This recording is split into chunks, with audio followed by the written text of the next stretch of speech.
তো তিনি তার অনুগামী বিজেপি কর্মী সমর্থকদের নিয়ে প্রচারে বেরিয়েছেন।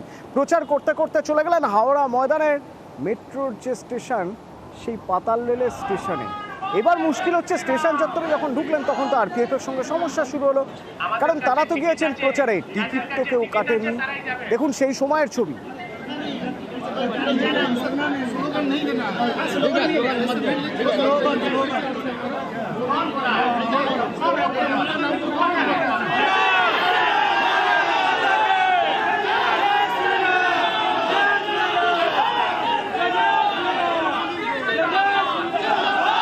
প্রতিনিধি দেবাশিস আমার সঙ্গে রয়েছেন। দেবাশিস, প্রচার কি করতে পারলেন? দেখো, অবশ্যই হাওড়া স্টেশনে যাওয়া ময়দানে যে মেট্রো স্টেশন, তার বাইরে থেকে প্রচার করতে করতে হ্যান্ড মাইক নিয়ে হাওড়া যে মেট্রো স্টেশন সেখানে ঢুকে পড়ে এবং টিকিট কান, যেখানে মূলত টিকিট পাঞ্চ করে ভিতরে ঢুকতে হয়, সেখানে কার্যত আরপিএফ যখন আটকায়, কার্যত আরপিএফ এর সঙ্গে ধস্তাধস্তি লাগে এবং আরপিএফ কে উদ্দেশ্য করে বিজেপি কর্মী সমর্থকরা আঙ্গুল তুলে পর্যন্ত কথা বলতে থাকে এবং পাশাপাশি চলে রাজনৈতিক স্লোগান। কার্যত এই গর্বের মেট্রো রেল তা কিন্তু সকাল থেকেই রাজনৈতিক প্রচারের একটি মাধ্যম হয়ে গেছিল। পরবর্তীকালে এই বিজেপি প্রার্থী অর্থাৎ রতিন চক্রবর্তী, তিনি তার সঙ্গীদের নিয়ে বা কর্মী সমর্থকদের নিয়ে সেখানে প্রবেশ করে।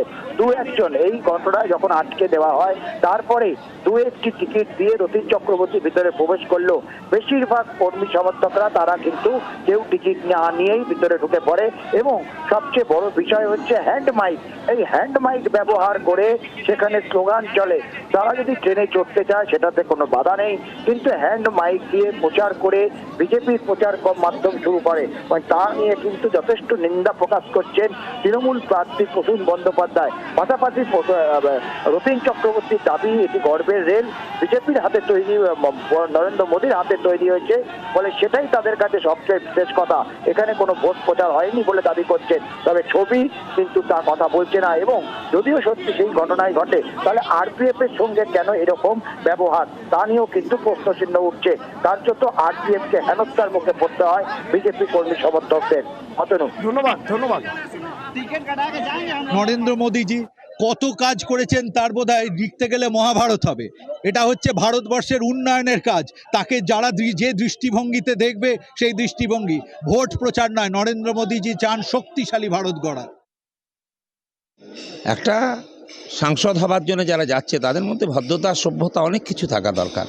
মানুষের কাছে ভোট পড়লেই হলো না। আমার কাছে মনে হয় কি, মানুষরা যাচ্ছে ট্রেনে খুশি হয়ে, ঠিক আছে, এর মধ্যে ঢুকে যদি বলি ভোট দিন, আমার মনে হয় ভালো না। উনি এরম করছেন জবরদস্তি, এটা একটা জঘন্য কাজ করেছে। স্টেশনে একটা আরপিএফকে ধাক্কা মারছে, এই সব ভদ্রলোক নাকি? এটা এক্ষুনি ধরে তাড়িয়ে দেওয়া দরকার। হেমতাবাদ